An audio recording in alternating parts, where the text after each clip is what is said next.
This week on Retronauts, we're going to make you barf a kiss.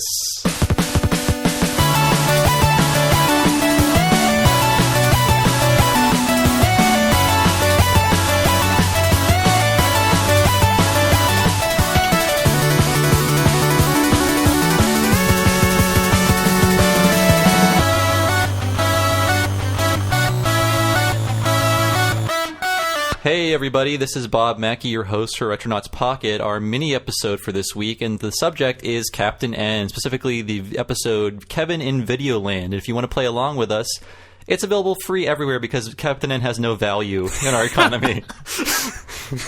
I saw like 8 versions of this damn episode because, I don't know, no one cares about protecting Captain N's copyrights. Is Deke even around still? Deke became something else.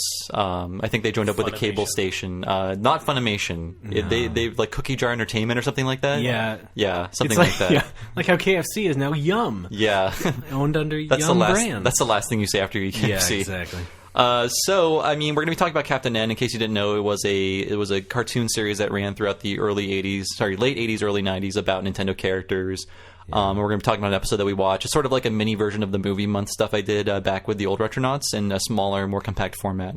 So I think we should talk much more suffering compacted into these 20 minutes. So I think we should do a preface because not all of our listeners are as old as us, I guess. Should we preface with introductions? Oh, yeah, that's right. Can you get a little closer to the mic, Jeremy? I can't hear you that well.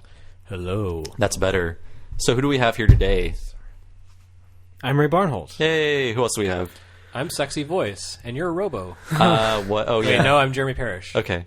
And of we're usgamer.net. And you know why we're here. Talk about Captain N. So I think we should Who are talk... I'm Bob Mackey. I said that originally. Did you? I did when I jumped in. When I introduced myself. I'm going to be saying my name every 30 seconds just so people know. It's going to be a sound drop. You should bring your parrot in. Just have. That'd be awesome. I want Louie on a podcast. But will you mix it up with Wario as much? No, of course not. 'Cause you know your own name. Yes. So let's talk about 80s cartoons. Jeremy, you were alive. Ray and I are about the same age. You were alive for more of the 80s. I was alive for all of the 80s. All of the 80s. Well, that is still more of the 80s. Yeah. So, okay, my thing is, just as an observer, someone who I'm actually very interested in animation, which is why I'm doing this episode, because this is like a sacrilege to animation, but... Yeah, see, I'm interested in animation, which is why I've never watched Captain N. I was... My defense is I was... Too much respect for it. I was 7, so that's my defense, but... So here's what I have to say. Cartoons on TV sucked for about 30 years. There were some bright spots, but basically cartoons moved from, like, a very expensive way to entertain entire audiences to cheapo entertainment for the kids. Just ways to sell kids things, ways to just get kids to watch something for cheap in order to sell them products and stuff like that. And that reached its peak nightmare levels in the 80s where toys were just... cartoons were just toy commercials, basically. And in many cases, the cartoons launched in an attempt to sell a new line of toys. I believe that's how Ninja Turtles started. That's not entirely true. Okay, go ahead. There was also Saturday Supercade, which was built around selling video games. That's true. But those were all based on arcade games that you couldn't take home, though, right? Well, Atari was still big. Yeah, I mean, they had licenses. You had home versions of Pole Position. And Well, I guess they were just selling the idea of video games, but the fact still remains that until government intervention, take that Reagan, Mr. Small Government, get your hands out of our cartoons, whatever. Government intervention eventually happened and said, hey, you can't just make cartoons and do like another arm of your marketing angle. It has to be entertainment, it has to be educational. It can't just be a commercial. Yeah, so that eventually faded away. Then they would append a 30-second PSA at the end of G.I. Joe cartoons. And those eventually became... that fulfilled their mandate. Yeah. But I believe they had to cut down on just straight up advertising and being toyetic. That's another word you should learn. That's how marketable... It's like poetic, but stupider. With toys. But I think that reached kind of its ultimate fun conclusion with Animaniacs, where they had the Wheel of Morality. Yes. Wheel of Morality, turn, tell us the lesson we must learn. Yes. I believe one of the lessons was a free car or something. Like by the early 90s, we could sneer at the forced morality of the 80s, but in the 80s, like I said, things changed. Jeremy, Let's turn to the old guy.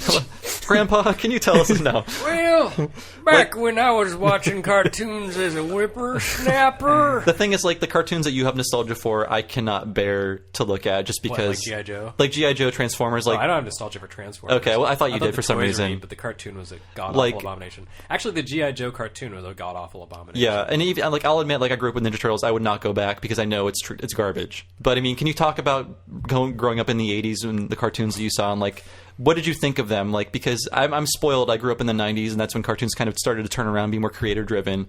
And I had, like, a huge disdain for, like, Hanna-Barbera and, like, Deke and Filmation stuff. I had a huge disdain for Hanna-Barbera, okay, too. cool. I could just, like, you know, as a second grader, I could still tell. You're like, I don't want the Hair Bear bunch. Made. Yeah. Like, why does the Flintstones look so much worse than the stuff that's coming from Marvel Sunbow? Like, G.I. Joe might have been badly written, but it was still sometimes clever, and it had, like, high-quality, expensive animation for television. And I should mention... that was not a given. Like, a fun fact to all of this is that though some of the worst cartoons in the 80s used some of the best Japanese animation studios just because there was more money. And this episode of Captain N actually looks pretty damn good compared to what eventually would happen. It's very anime-looking, the way characters move and emote, and the way a lot of the comedy doesn't really transition that well. Japanese students or studios, there was a lot of outsourcing done because just a different economy at that point. Yeah, I don't know that I can speak for every kid, but even, I don't know, among my friends there was still a lot of cynicism about these advertising cartoons. And, you know, the shows for toys that I enjoyed, like G.I. Joe or Transformers, I enjoyed those shows to some degree because I was like, oh yeah, I like these toys. Right. But I was already interested in the toys. Something like, you know, the Thundercats cartoon did not make me or He-Man did not make me want to own those toys. Okay. Yeah. I'm just wondering because like, those toys were bad. Like, they were not good toys. They were cheaply made. Stinko. And whatever the skunk. Stinkor, okay. I like Stinko better. The things I liked about G.I. Joe and Transformers were their intricacy as toys and how playable they were. Whereas He-Man was like, you could bend at the shoulders and the hips and the waist. And he's very much the embodiment of the character, just a slab. Yeah, and so like I would watch the cartoons because they were on when I got home from school, and it would be on as I was doing homework or whatever. But I never really invested in any of these cartoons. I was just wondering because, like, and I'm sure Ray was the same way. I'm guessing I like sort of only became culturally aware in the '90s, and by that point, cartoons were making fun of their horrible past, like. Ren and Stimpy, we talked about it on the last episode. That was a direct result of its creator just being destroyed by the animation industry in the 80s. He had a chance to go insane, and he did. Literally. That's a different episode for a different show. Don't look a gift horse in the mouth. Yeah, and I mean, it's strange. Do we need to clarify what Saturday morning cartoons were or why this was an important day? Yeah, because like they have been pretty much obliterated. Yeah, like, because of like okay. But, I don't like the advertisement cartoons either, but I also didn't like the huge push in the later 90s to only have educational, informational programming. Right. As like sort of like, how about we just fix our own school system first? Yeah. You know, instead of trying to force this stuff. There were occasionally non-advertising cartoons in the Saturday morning sphere. Yes. But yeah, basically the three major networks on Saturday morning would have a block of cartoon programming from about 9 a.m. to noon or something like that, and then sports it was started. Like a 3-hour block of cartoons, and then sports would take over. And so, kids just watched a lot of cartoons Saturday morning, and there was always pretty tense competition. Like for kids, this was basically the equivalent of, I don't know, what's a good comparison? Mardi Gras. I don't know. I can't even think of shows that compete in time slots because everyone has DVRs now. It's weird to think, though. It's a totally different universe. Yeah, I mean, even cable had not proliferated as it has in these days. I mean, go back to the early 90s, late 80s. There are, like, episodes of sitcoms devoted to the characters getting cable in their house, like The Simpsons and The Cosby Show and stuff like that. It was a novelty. Like, we have more than 3 channels. That was a big deal. Yeah. And we do sound like old people, but I just want to, like, contextualize this because there were not those options if you were a kid. Maybe you'd have weekday cartoons, but Saturday mornings were just like they belonged to you. It was 3 or 4 hours of pure entertainment for you, and that's why they're special. Really sugary cereal, and your parents could put you in front of the television, and that sugar would burn off as you watched these cartoons. You'd be occupied. And it kind of kept you sedate and calm. Yeah. While you were home. While your parents were. Oh my God, what were they doing? Who knows? Sleeping in. That's what I'd like to think. Basically recovering from the week in which they worked, and then the sugar would burn off, and then you could have a nice family afternoon together, have lunch, go to the putt-putt or something. Right. Yeah. And then Sunday, of course, everyone had church, so you just go to church and whatever. So, I just wanted to bring up the fact that these were important. And even in the late 80s, early 90s, they were on their way out. Like, NBC got rid of their Saturday morning cartoons in the early 90s, like 92. So, even as I was a kid, things were going out. Right after, like, Captain N, basically. Yeah. Welcome to Videoland.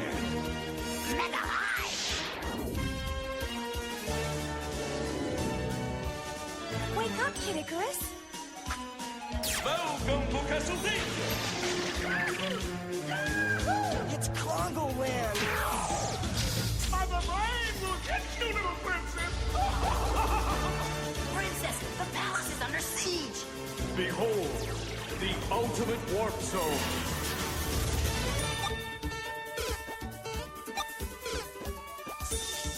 Kevin, I thought I told you to clean up your room. Whoa!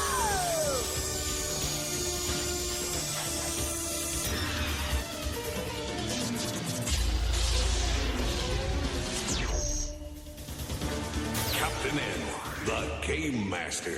So let's talk about Captain N. I don't think we need to go into the details. It was created by Andy Hayward, who basically created a ton of Deke shows. And by the way, right for One Up. Andy Hayward. Oh, There's no, a guy. Andrew Haywald. Andrew Haywald. Yeah. No, Andrew Hayward. That's right. Andrew Hayward. Yeah. Sorry, you're thinking of Justin Haywald. My This is God. like some It's confusing. Yes. Created by Andy Hayward, who did a lot of Deke stuff, and I got to say, like as like a little kid, the fact that Deke sounded like Dick was hilarious, Right. or at least looked like it. That was a very popular playground. I don't know, meme. I guess we can call it that. Sure. The series debuted on 9/9/89. I guess 10 years before the Dreamcast. How far we've come. Yes. The biggest day in entertainment history is finally here. So this episode was called Kevin in Videoland. I do want to point out that it was written by Jeffrey Scott. If you look at his IMDb page, he basically just created most 80s cartoon content.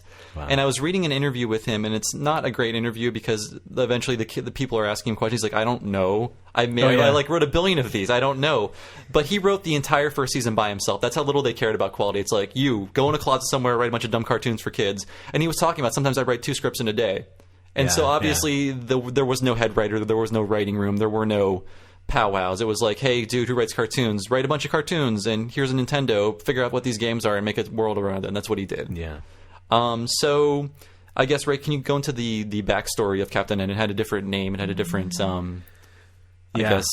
purpose. So that was legit. That wasn't just something you sent us as like a practical joke. Oh no, yeah, these men are referring to something called Buddy Boy, which was the prototypical version of Captain N, and it had the same supporting cast mostly, but the hero was Buddy Boy, who was not the teenager that Captain N was, but instead like this backwards cap wearing little boy. And he was originally based on Paperboy. Weird, so weird. Yeah, the game character, but apparently Nintendo was not approving of that, I guess for obvious reasons, because it wasn't their creation. Right. So... And there's some really great... I'll try to link to it in the blog or however this goes up, but there's some great concept art of the original concept. Yeah. And it's like a little... Like one of the images is of a little kid praying, and he's surprised that Kid Icarus is there, like an angel is there to grant his wish, but his parents are in the background, and his dad is brandishing a shotgun. Yeah. Or is clearly like loading a shotgun to kill Kid Icarus with. Yeah. I thought it was funny. That's what I would do. Like... go ahead, Ryan. Well, also, like, the original seed of Captain... I mean, the links to this are not totally clear, but there was those Nintendo Power stories called Captain Nintendo. That's right. Which was not hardly at all similar, really, but it was about, this hero who gets sucked into the game world and, and then fights you eat some monsters. And peanut stuff. butter and jelly sandwiches with Link. No, that was different. Different story. Different story. Okay. But yeah, so that was like one of the alleged seeds of this whole thing. Yeah. And Buddy Boy but yeah. Eventually, Captain N became Kevin, your lily white every team from suburbia, who has a complaining mom, and he has all your problems. I guess identify with this character like now. Homework, and taking the garbage out. Yeah, I'd rather risk life than have to do that. Yeah. So yeah, the story is simple, and I feel like the thing about doing this podcast was I was a little hesitant because all the jokes about this show have been made. I want to try to avoid them. We should point out some of the stupid things about this, but it's more like seeing how this is actually like a commercial. See what they did, how they avoided certain pitfalls or jumped right into them in many cases. I think we should also mention that I feel like personally there is a direct antecedent to Captain N in the form of a cartoon from earlier in the 80s called Kid Video. Oh, I don't know if you guys remember that. It was basically the same gimmick. There was a live action. It was like a band, like a kids band, rock band of like teenagers, and they were all brought into the flip side, which was this kind of like imaginary world of music. So they became cartoon characters. In fact, in the intro, the girl says, "Ay, ay, ay, we look like cartoons," which is one of those stupid things that's stuck in my mind for decades. I don't know why.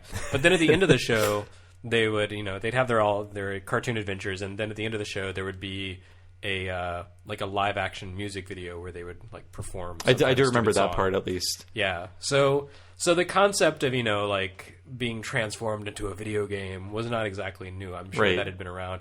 I actually, before Kid Video started, Nintendo Power had a contest to come up with like some kind of story or something. Right. And I'm pretty sure I referenced that earlier. Peanut butter and jelly thing. Right. Yeah. The one that I sent in was pretty much that same stupid thing. And of course, it didn't. Captain J, the game master. Exactly.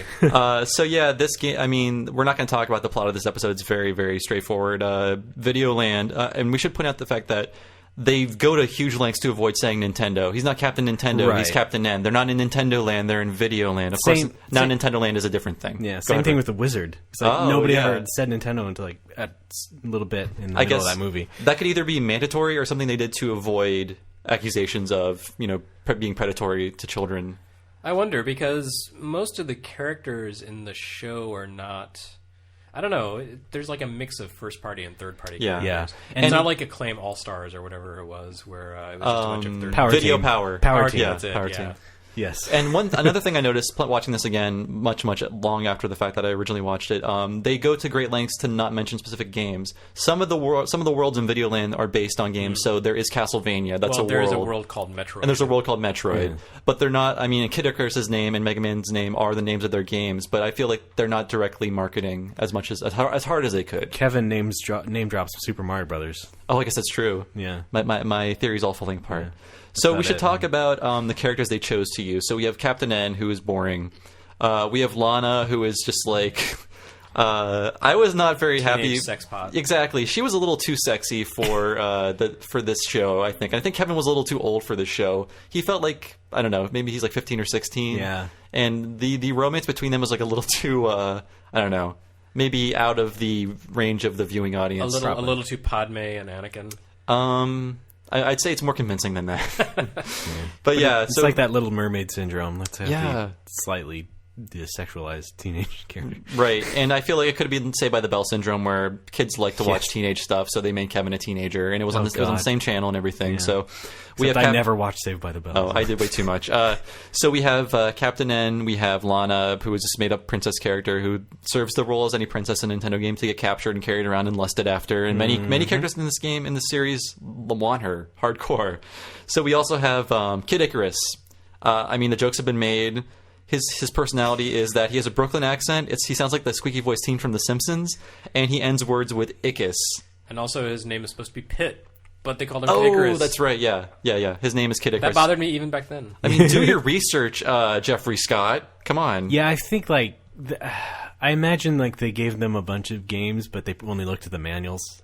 That's true, yeah. The manual said Pitt. Or the box cover, I guess. They flipped through them really quickly, I bet. Another character is, we also have on the good guys, we have Simon Belmont, who is reimagined as like a vain, pompous asshole. It's so weird. Yeah. The thing is, where did they come up with this characterization for Simon Belmont? I don't. Why is he wearing a bomber jacket? That is true. He's And like a 14th goggles. century vampire hunter barbarian. Yeah, who also goes to the ski resort on holiday. I do want to say also that a lot of these characters look like they fell out of the real Ghostbusters because same animation studio, so I imagine the same amount of talent, or they share talent or something like that. So the weird thing is, enemies for sure. I didn't mind Simon Belmont because he's the only character that actually has a personality that's definable. So there's something there to him. Because with Kid Icarus and Mega Man, who we didn't mention, Mega Man is a guy with a laryngectomy who says Mega before everything, I guess. Yeah, he's a squat midget. It's really weird. And I think actually Disney completely ripped off Simon Belmont for Gaston. Oh man, from Beauty and the Beast. Well, Simon Belmont you can sing the song Gaston and change it to Simon, and it works. Well, watching it, I thought Simon's hair was like one step removed from Egon's hair in the real Ghostbusters. Yeah, he just needed like a little swirl or however the hell they created that. Yeah. Who else am I missing on the good guy side? Is that it? The dog, Duke. Oh yeah, Duke. Who clearly they just painted a dog's face for the live action intro. Yeah, and then in later seasons they added Game Boy. Right, and that was just Frank Welker babbling into a microphone. Is that what they based BMO on? I would not doubt it. Yeah, so those are the characters, and we also have some enemies. As we said, Mother Brain. Mother Brain is the main antagonist. Someone really liked Little Shop of Horrors because Levi Stubbs Jr., who has a remarkable no other voice sounds like this. But Mother Brain is like a drag queen figure. That's what it reminds me of. Yeah. Like a strange, like sexually. I mean, I feel like they're playing with some sort of like I don't know, weird dynamic there that maybe kids wouldn't understand. But it's really strange that they said, so there's this brain in a vat in outer space that's an evil mastermind. We should have it voiced by a 60-year-old former R&B singer. Let's do it. Yeah. Well, I guess Motown was being revived in the 80s, but still, that's weird. I think Earth, Wind, and Fire had a better revival than Mother Brain. The thing is, I enjoyed listening to the performance because it's so crazy, and I have to imagine that old guy in a recording booth. Okay, say King Hippo, get over here, and he's like, "What the hell?" Isn't that too bad? The ultimate warp zone has drained the palace's power, giving me a perfect opportunity to strike a fatal blow at the heart of Videoland. I've got a job for you. Anything you desire, my sweet potato. Not you, eggplant wizard. King Hippo. No fair. It's my turn. He got to do your last evil deed. Let me tell you why. Because you bust up the last job, you incompetent vegetable. King Hippo, go to the palace and punch out their defenses. Then, kidnap the princess and bring her to me. Okay. King Hippo, get over here! That's good. I wasn't even going to begin to imitate it. Yeah, my voice can only take so much of that. Yeah. Mother Brain is my least hated character because it is kind of inspired. Yeah, I feel like, and I mean, King Hippo is just a stupid heavy. Who, right. So on Mother Brain, I want to point out one aspect of her design. Her design is really strange because instead of being a brain, she's a membrane. Like kind of stretched across. That's true. Front. That's true. But then sometimes you see behind her, and like you can see her like, lips. You see all of her teeth. Yeah, I like, love that. Like bound into the back of her. So it's like it's just really strange. Like on the front, there's a working face, but then they actually thought about what the back of her would look like. Yeah, and it's gross. Like the designs are and cool, weird, but like congratulations to them for coming up with something so bizarre and at the same time kind of logical. The problem with 80s cartoons, though, was they came up with these super complex designs that they did not have the money to animate well, which is why things like Batman the Animated Series were so great, because the designs were simple, which made it easier for the animators to work with. It also contributes to what I was going to say. It's like the bad guys are just these crazy reused cartoon tropes where it's just like the evil mastermind who then sends out the henchmen, the bumbling henchmen. Yeah, I mean, Mother Brain clearly has an army. Why is she not sending the army out? She is Dr. Claw, who is Dr. Robotnik. Yeah, who is and we have to mention, we've talked about this before, but King Hippo's nipples are lovingly rendered. So much pencil mileage went into them. Yeah, speaking of Ghostbusters,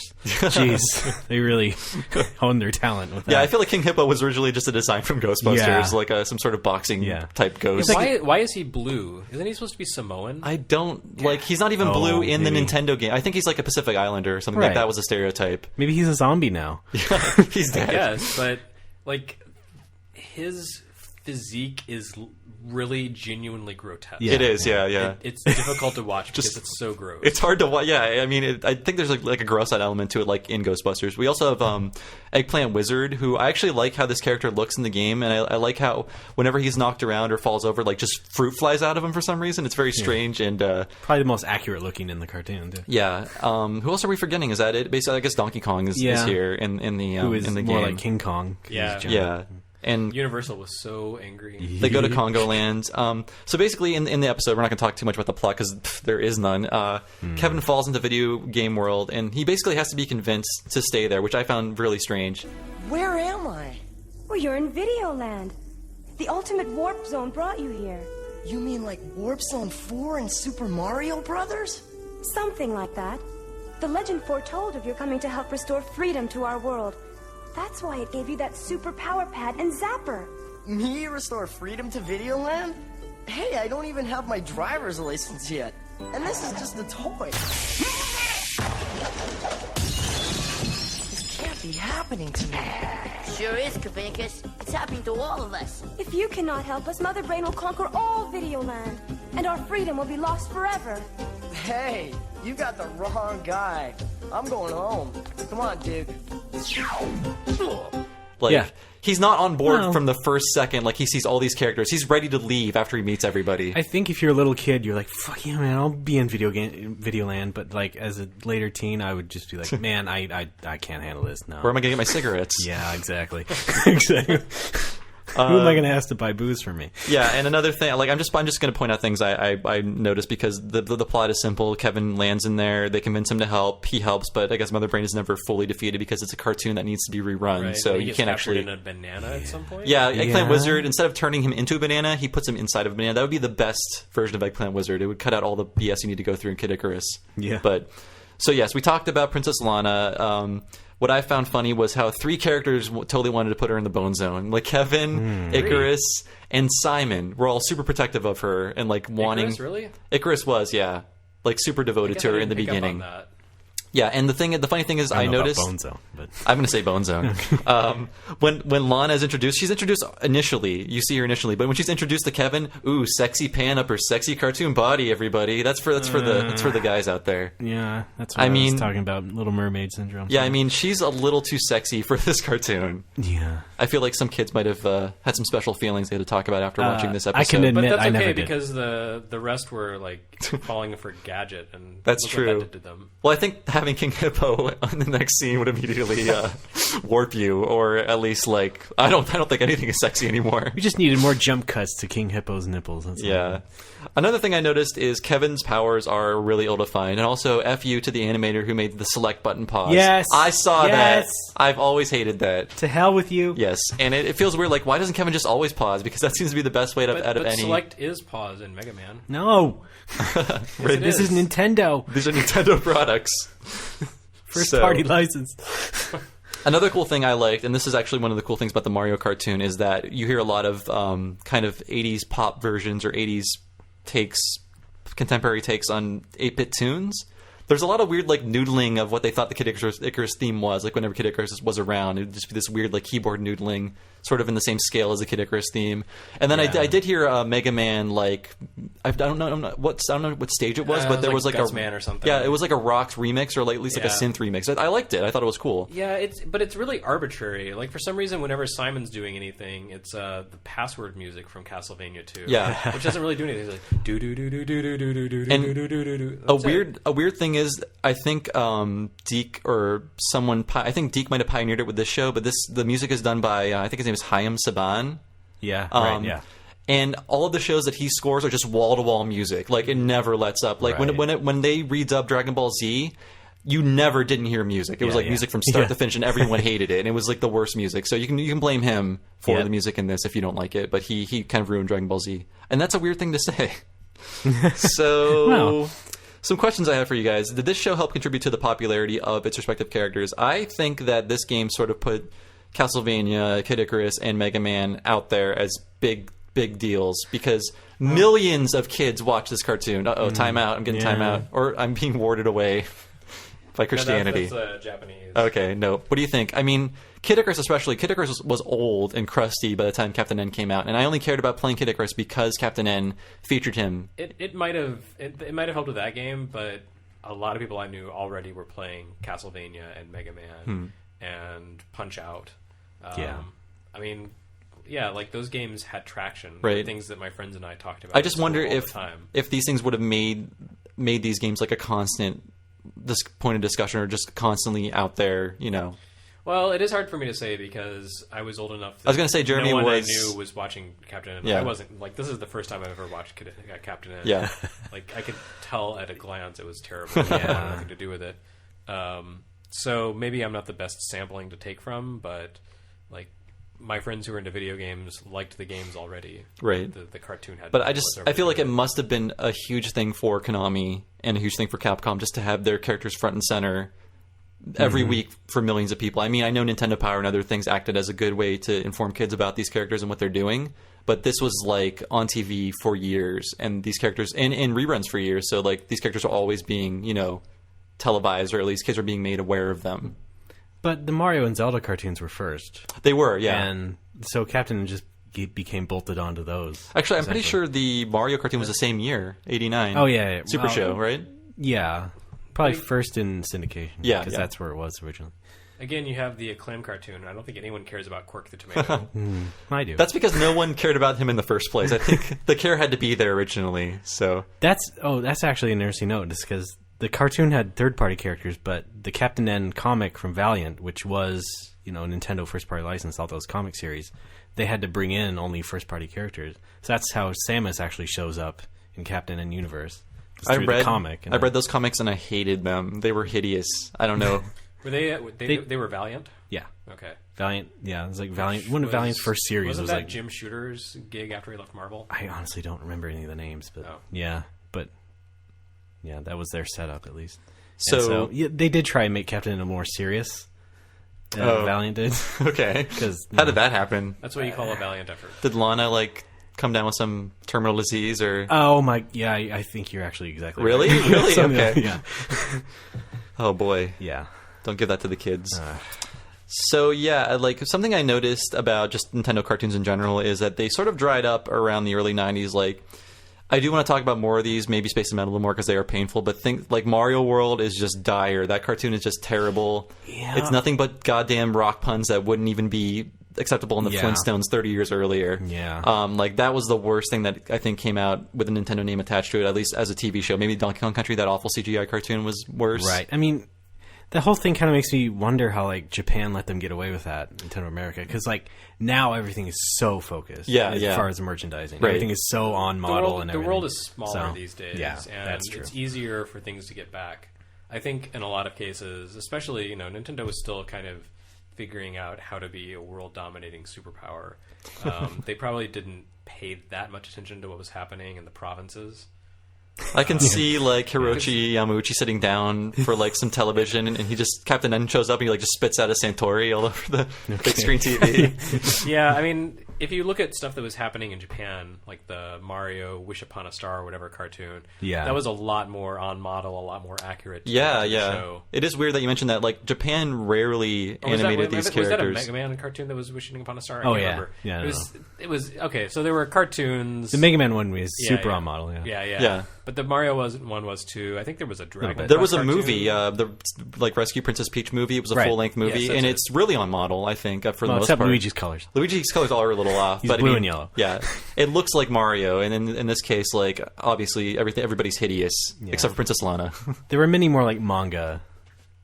Game-based manga than there were animated TV shows. I just find it weird that Pokemon. I mean, maybe that was just Nintendo of Japan's philosophy. We don't want to hit these characters too hard so people get sick of them, because there was one Mario animated movie and then 3 direct-to-video specials, and that was it for Mario. Period. Animated. Yeah. And then I can't think of. I don't think they animated Zelda ever. I don't think they animated. I mean, Kirby would eventually become I feel like they're okay to animate their properties they don't care that much about, like Kirby. Right.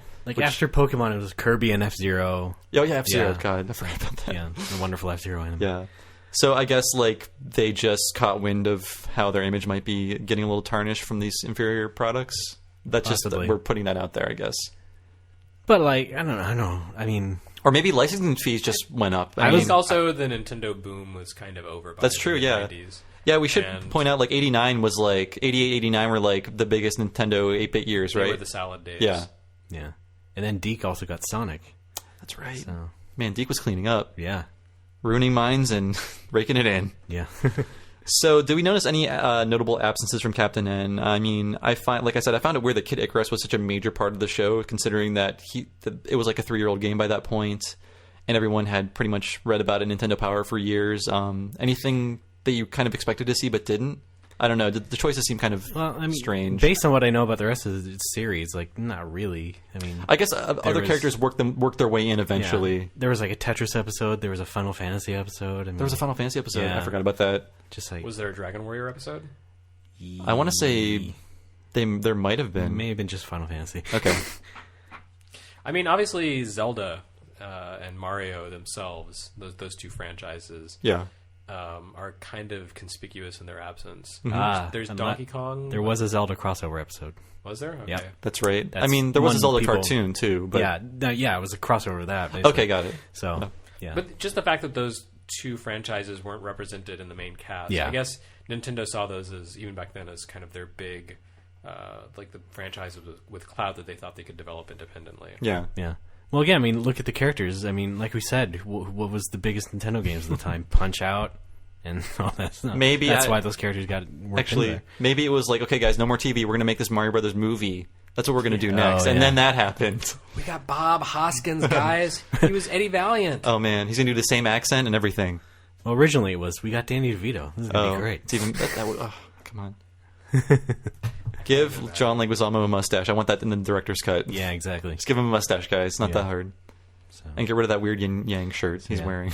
It's like there were like 3 seasons of Captain N, and then like the third one, it was just like a total downgrade in terms of animation quality. It's like like the they characters went were weirdly redesigned, and like they sort of looked a little more squat and stuff. Who knew Turkmenistan had animation studios?